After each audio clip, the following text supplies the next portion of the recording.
Imagine looking into someone's eyes and feeling a peace so profound it touches your very soul. In an ancient letter attributed to Joseph of Arimathea, he describes Jesus in just this way. He writes, "There was a light in his eyes, a calm that brought peace to the most troubled heart." But why has this letter remained so obscure, and what does it reveal about the Messiah? Joseph of Arimathea is one of the most mysterious figures in the Bible. Known as a respected member of the Sanhedrin, he defied the risks of his position to boldly ask Pilate for Jesus' body. He placed Jesus in his own tomb, a profound act of devotion during a time when following Jesus could cost someone their life. But what if there's more to his story? What if Joseph, a man who witnessed the darkest moments of Jesus' crucifixion and the hope of his resurrection, left behind a testimony that goes beyond the Gospels? In this video, we'll uncover the contents of this mysterious letter, explore its origins, and discuss its spiritual significance. Prepare to see Jesus in a way you've never imagined, a presence so deeply human, yet profoundly divine. Stay with us as we reveal this profound testimony and reflect on what Joseph's words mean for us today. Joseph of Arimathea stands out as one of the most intriguing figures in the New Testament. While many stayed in the shadows after Jesus' crucifixion, Joseph stepped forward, risking everything to honor the man he believed in. Joseph is described in the Gospels as a wealthy and respected member of the Sanhedrin, the ruling council that played a role in condemning Jesus. Yet he was also a secret follower of Jesus, described as someone waiting for the kingdom of God. This dual identity highlights the immense courage it took for him to openly align with Jesus after the crucifixion. Imagine the moment. Joseph approaches Pontius Pilate, the Roman governor infamous for his cruelty, to ask for Jesus' body. In doing so, Joseph not only risked his reputation and position, but also his safety. Aligning himself with Jesus, a man executed as a criminal, was an act of unprecedented courage. Pilate could have refused, the Sanhedrin could have turned on him, and Roman authorities could have labeled him a traitor. Still, Joseph took the risk. But Joseph's actions didn't stop there. He offered something deeply personal, his own tomb, carved out of rock, reserved for his family. This was not just an act of generosity, it was a profound declaration of faith. In a time when even Jesus' closest disciples scattered in fear, Joseph's actions spoke louder than words. Think about the impact of that moment. A respected leader risking everything to honor a man rejected and executed by society. Joseph's courage challenges us even today. Would we have that kind of faith in the face of danger? As we reflect on Joseph's boldness, we can't help but wonder, if he was willing to take such risks for Jesus, could he have left behind a written account of his experience, a letter that reveals not just what he witnessed, but what he felt? Joseph of Arimathea's actions during Jesus' crucifixion are well documented in the Gospels, but his background remains shrouded in mystery. Who was this man who risked everything for the Messiah, and where exactly was Arimathea? The city of Arimathea itself is an enigma. Scholars and historians have debated its location for centuries, with no definitive evidence to pinpoint its exact place. Yet, this uncertainty only adds to the mystique of Joseph's story. Joseph's role in the biblical narrative is silent but profound. He appears at a crucial moment after Jesus' death, when hope seemed lost. While others stayed hidden, mourning in fear, Joseph's quiet faith shone through his actions. But Joseph's significance didn't end there. Later, Christian traditions attributed even greater importance to him. Some legends even suggest he was the first guardian of the Holy Grail, the cup used by Jesus at the Last Supper. Though these legends are often symbolic rather than historical, they reinforce Joseph's spiritual significance. He is remembered as a man deeply connected to Jesus, both in faith and in action. Now we turn our attention to the mysterious letter, a document that offers an unparalleled glimpse into the life of Jesus. But where did it come from, and why is it so rarely discussed? According to ancient traditions, the letter was written after Jesus' crucifixion and resurrection. It is said to contain Joseph's personal reflections on Jesus, his presence, personality, and the profound impact he had on those around him. This letter is preserved in apocryphal manuscripts, texts that were excluded from the official biblical canon. Apocryphal writings often offer alternative perspectives on biblical events, but they are also surrounded by controversy. They are sometimes dismissed as unreliable or deemed unnecessary in comparison to the canonical Gospels. But could Joseph's letter be one of these hidden treasures, an overlooked testimony from someone who witnessed the Messiah firsthand? If so, why has it remained obscure? Could it be that parts of the letter were lost or even suppressed by early religious authorities? Historical records suggest that the letter first appeared in collections of apocryphal texts. These writings were often circulated in secret, especially during the intense persecution of early Christians. It's possible that Joseph's letter, if authentic, was hidden to protect it, or perhaps intended for a small, trusted audience rather than public distribution. The mystery of its origin raises compelling questions about its authenticity and importance. Is this letter a true account from Joseph himself, or does it reflect oral traditions faithfully preserved by the early Christian community? The authenticity of the letter attributed to Joseph of Arimathea is a subject of much debate among scholars and theologians. Some argue that it might have been written by later disciples or early Christian writers who used Joseph's name to lend credibility to their reflections. Others believe that even if Joseph himself did not write it, the letter could still represent oral traditions preserved by the early Christian community. What makes this letter particularly intriguing is its obscurity.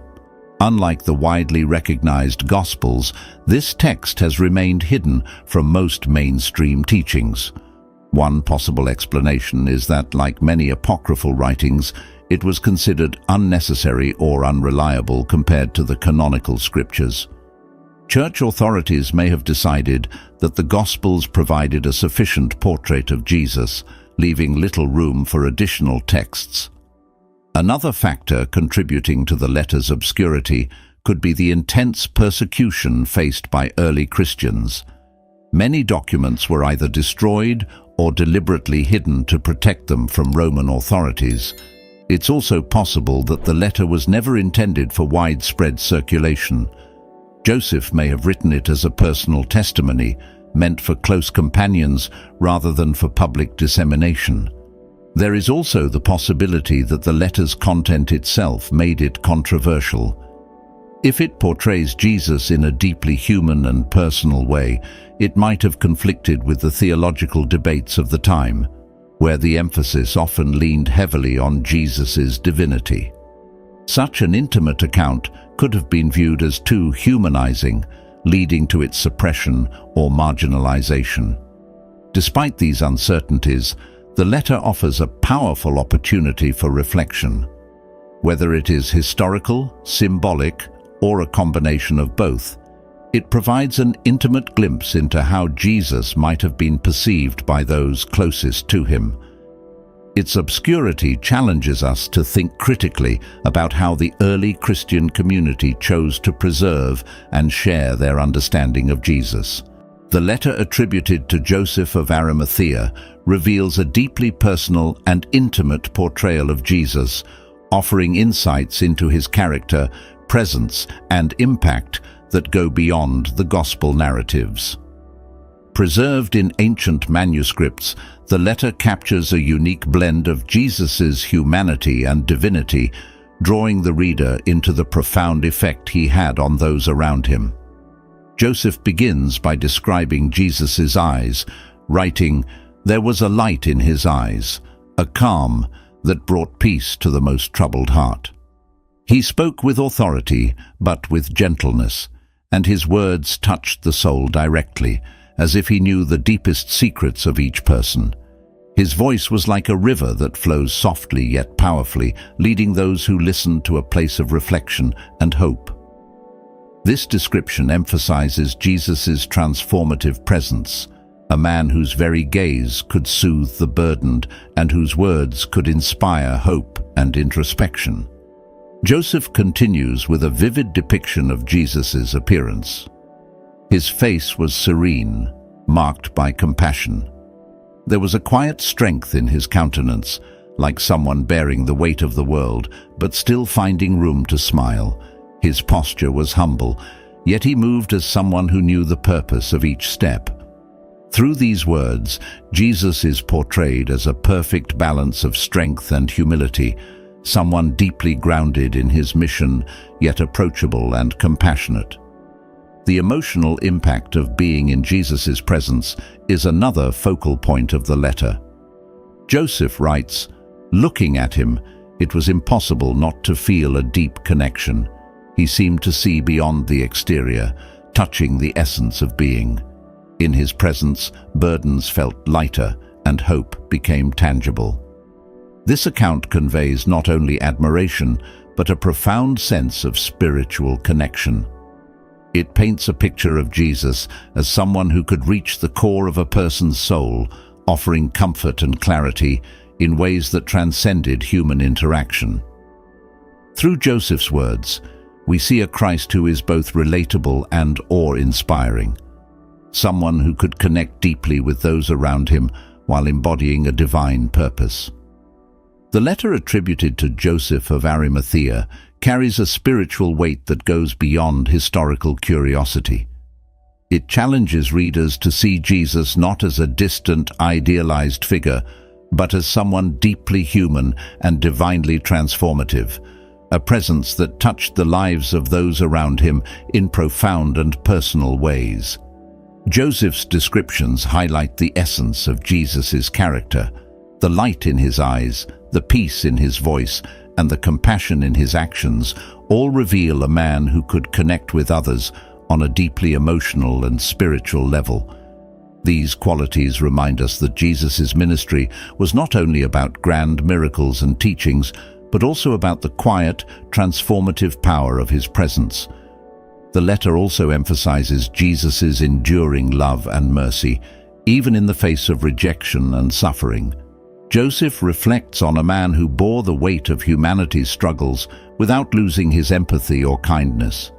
This portrayal resonates deeply in a world often marked by division, reminding us of the power of unconditional love and compassion. Through this account, we are invited to reconsider our relationship with Jesus. Is he merely a figure of worship from a distant past, or is he someone who walks with us personally in our struggles, offering hope and guidance? The letter challenges us to approach Jesus as both a divine Savior and a personal friend who understands and cares for each individual. Joseph's testimony also serves as a call to action. His vivid memories of Jesus encourage us to reflect on our own lives. How do we embody the values of compassion, humility, and faith that Jesus exemplified? How can we, like Joseph, take bold steps to honor and follow him in our daily lives? Ultimately, the letter invites us to experience Jesus in a fresh and deeply personal way. It challenges us to open our hearts to his message of love and redemption, and to see him as more than a historical figure, a living presence who continues to inspire and transform. The obscurity surrounding the letter attributed to Joseph raises fascinating questions. Despite its extraordinary descriptions of Jesus, it has not found a prominent place in Christian teachings or discussions. Several factors might explain why this document, with its spiritual richness, has remained hidden from mainstream awareness. One of the primary reasons lies in its classification as an apocryphal text. In the early centuries of Christianity, many writings were excluded from the biblical canon. These decisions were made for various reasons. Some texts were deemed inauthentic, others unnecessary compared to the Gospels. The letter might have been set aside simply because it was seen as supplemental rather than essential to the core message of Christianity. The historical context of early Christianity also plays a role. During times of intense persecution, many Christian documents were destroyed or hidden. Personal testimonies like Joseph's letter, if authentic, might have been especially vulnerable to loss. It's also possible that the letter's intended audience was limited. Joseph, as a secret follower of Jesus, may have written it as a private reflection rather than a public proclamation. The content of the letter itself might have contributed to its marginalization. If it presents a deeply human portrayal of Jesus, emphasizing his gentleness, compassion, and intimate connection with others, it could have sparked theological debates. Early Christian leaders, often focused on affirming Jesus' divinity, might have found such a portrayal controversial or even divisive. Another possibility is that parts of the letter were lost or suppressed over time. If the document contained ideas or descriptions that challenged prevailing theological interpretations, it might have been deliberately excluded from wider circulation. Despite these challenges, the letter's very existence offers a compelling opportunity for reflection. It reminds us that the early Christian community was diverse, with many voices offering unique perspectives on Jesus' life and teachings. This diversity enriches our understanding of the faith and invites us to explore the multifaceted nature of Jesus' impact on the world. Joseph of Arimathea's courage and his profound testimony challenge us even today. What lessons from his story resonate most with you? Share your thoughts in the comments below. If this exploration of faith and mystery moved you, don't forget to like this video and subscribe for more insights into the untold stories of the Bible. Together, let's uncover the wisdom hidden in these powerful accounts.